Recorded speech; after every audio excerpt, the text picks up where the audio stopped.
모닝 브리핑입니다. 지난 한 주 국내 증시는 참 지켜보고 있기도 힘들었습니다. 전거래일 국내 증시는 큰 폭으로 하락 마감했죠.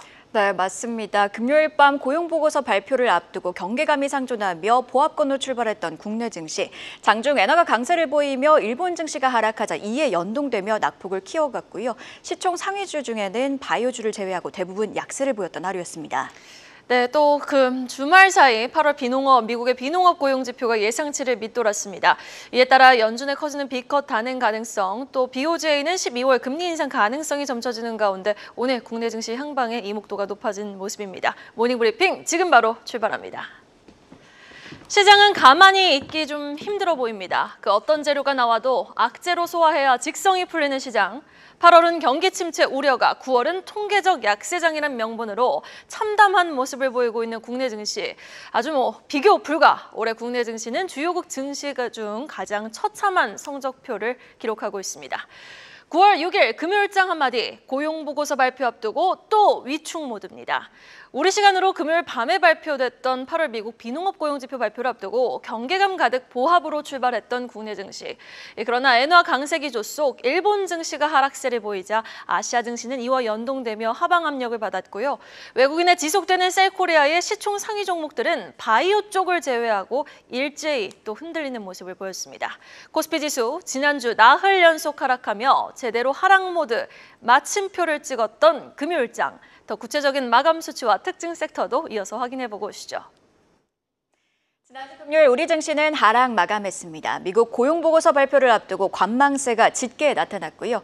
미국 반도체 기업인 브로드컴이 호실적에도 실적 전망 실망감에 시간의 거래에서 약세를 보이자 우리 증시에서도 반도체주들이 약세를 보였습니다. 외국인 매도세도 지속되며 증시는 하방 압력을 느꼈습니다. 구체적으로 외국인은 코스피 선물은 소폭 매수했으나 이날도 코스피 현물을 2,600억 원 넘게 순매도했고요. 코스닥 현물 또한 850억 원가량 순매도했습니다. 이렇듯 수급 불안은 지난주 금요일에도 지속됐는데요. 업종단에서는 전기전자 업종으로 외국인 순매도세가 집중됐습니다. 이에 코스피는 1.2% 하락해 2,544선에서 거래를 마쳤고요. 코스닥의 경우 반도체 소부장 급락에 더해 2차 전지 소재주들이 약세를 보이면서 2.5% 밀렸고요. 706포인트로 거래를 마쳤습니다. 이런 가운데 코스피는 지난 한 주간 4.9%, 코스닥은 8% 하락했는데요. 이는 코로나 이후 구체적으로 코스피는 2022년 9월, 코스닥은 2022년 6월 이후 최대 주간 하락률이었습니다.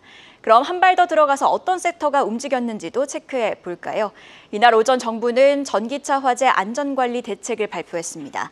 배터리 정보 공개 의무화와 함께 전기차 화재 진압 장비 배치 등의 내용이 포함됐는데요. 이에 전기차 배터리 화재 진압 관련 특허 2건을 보유하고 있는 파라텍은 상한가 터치했고요. 뿐만 아니라 스프링클러 및 소방 밸브 관련주인 TKG 애강도 15% 강세 보였습니다. 리츠, 즉 부동산 투자회사 관련주들은 금리 인하 수혜 기대감이 부각되자 강세 보였는데요. SK리츠는 2% 넘게 올라 신고가 기록했습니다.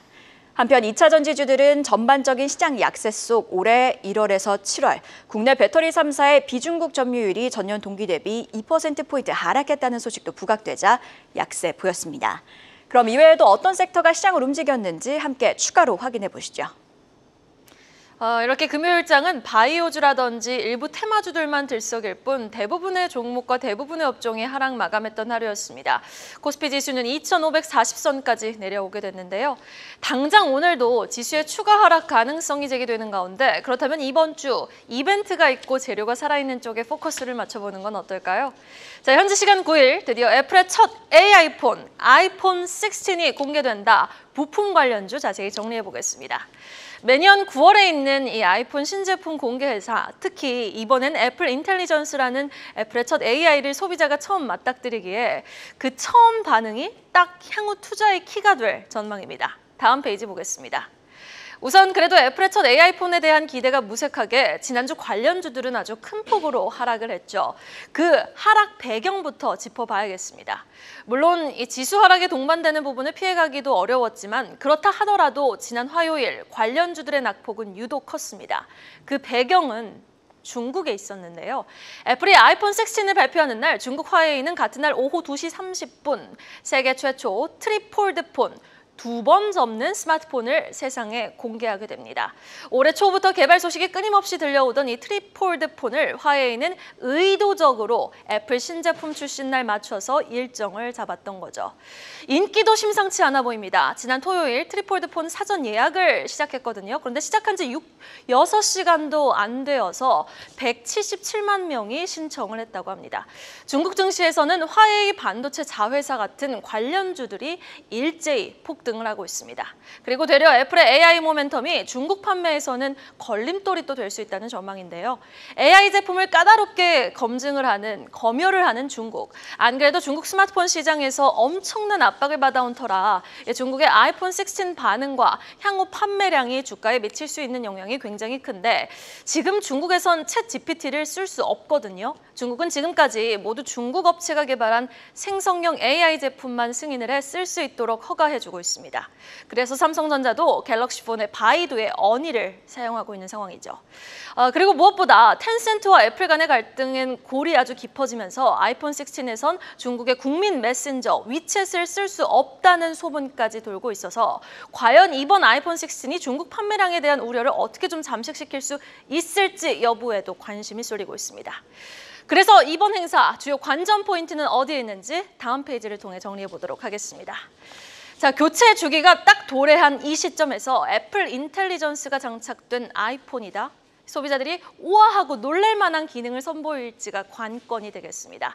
다음 달 운영체제 iOS 18.2로 업데이트된 이후 본격 적용되는 시스템이라 처음엔 또 반응이 잠잠할 수 있다는 부분까지 우리는 염두를 해둬야겠습니다. 그리고 프로 맥스 기본 용량이 256GB로 상향 조정된다고 합니다. 기존에는 128GB 옵션이 기본이었거든요. 이에 따라 올라갈 수 있는 아이폰 가격의 상향 조정 폭에도 시선이 쏠리고 있는데요. 한국도 사상 처음 1차 출시국 포함이 유력한 가운데 국내 아이폰 소비자 중 또 절반이나 이 프로 라인을 구입하고 있다고 하니까요. 이번 프로 모델 가격 인상이 줄 수 있는 부담에 따른 영향도 우리는 인지하고 있어야겠습니다. 그래서 시장은 쉽게 이번 이벤트가 관련주들에게 좋을지 아니면 나쁠지 예단보다는 대응의 영역이라고 말하고 있는데요. 다음 페이지 보겠습니다. 웨드부시는 아이폰 16의 올해 출하량을 전작보다 10%나 높은 9천만 대 이상 판매할 수 있다고 내다보고 있습니다.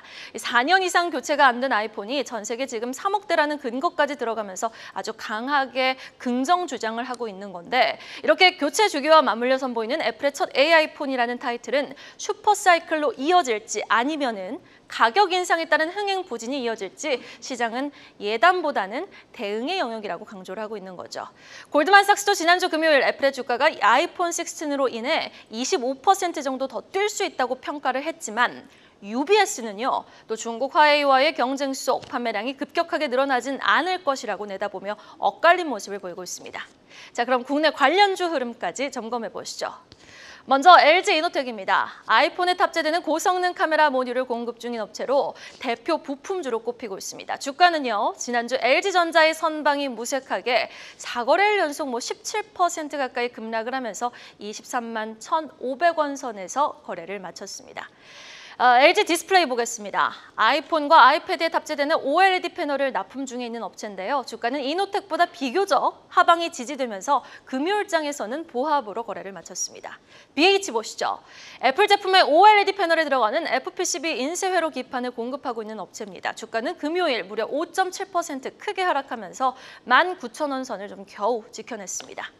마지막은 ITM 반도체입니다. 배터리 보호 회로를 기반으로 한 보호 모듈을 제조하는 업체로 최근 AI 디바이스 발열 관리 중요성이 대두되고 있죠. 수요가 증가하고 있습니다. 주가는 하반기 흑자 전환 기대에도 불구 4거래일 지난주 연속 하락 마감하면서 지금 19,830원 선 겨우 지켜내면서 금요일장 거래 마쳤습니다.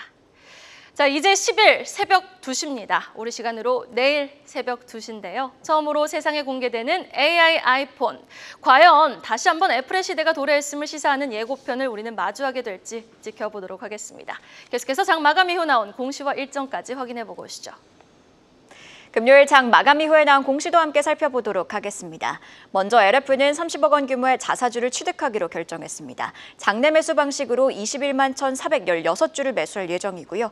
LF는 주주가치 제고와 주가 안정을 위해 이같이 결정했다고도 덧붙였습니다. 동아약품은 피부 미용 의료기기 전문 기업인 하이로닉을 1,600억 원에 인수합니다. 헬스케어로 사업 영역을 넓히겠다는 취지인데요.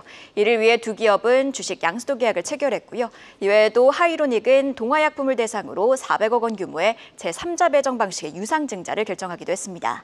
이 같은 소식에 하이로닉은 시간을 거래해서 상한가 터치했습니다. 마지막으로 한선엔지니어링은 신규 시설 투자에 550억 원을 투입한다고 밝혔는데요. 매출 확대로 공장 중축과 보관 물류 시스템 구축을 위한 목적이라고도 설명했습니다. 그럼 바로 이어서 오늘의 주요 일정입니다. 먼저 오늘 조태열 외교부 장관과 얀 라바브스키 체코 외교부 장관이 양자회담을 갖습니다. 윤석열 대통령의 체코 방문을 비롯해 원전, 무역 및 투자, 첨단 산업, 에너지 등 다양한 분야에 있어 협력 강화 방안을 논의할 예정입니다. 이외에도 NC소프트는 신작 군주의 여정을 처음으로 공개합니다. 최근 신작마다 부진한 성적을 내놓고 있는 NC소프트, 리니지 IP를 활용한 이번 신작으로 분위기 반전에 성공할 수 있을지 관심이 갑니다. 마지막으로 오늘 오전 10시 30분 중국의 8월 생산자 물가지수와 소비자 물가지수가 공개됩니다. 중국이 경기 둔화로 디플레이션 압력을 겪고 있는 만큼 구체적인 수치도 함께 체크해보시죠. 이렇게 공시와 일정까지도 체크해봤습니다. 오늘은 비만 치료제 관련주들에 한번 주목해볼까요? 지난주 금요일에도 그랬죠. 바이오 관련주들은 선방을 하는 모습을 보이면서 제한된 수급 안에서 바이오 관련주들의 빠른 순환매가 오늘도 좀 예상이 되고 있는 가운데 노보노디스크의 위고비가 올 10월 한국에 상륙할 한국에 출시가 될 예정입니다. 이에 따라서 관련주들 변동성을 오늘 확대할 수 있을 만큼 비만 치료제 관련주들의 움직임 오늘장 한번 주시해 보시면 좋을 것 같습니다. 여러분 오늘도 부자 되세요. 모닝 브리핑이었습니다. 계속해서 다양한 경제 이슈를 알고 싶다면 구독과 좋아요, 알림 설정 부탁드립니다. AI 캐스터 권미정이었습니다.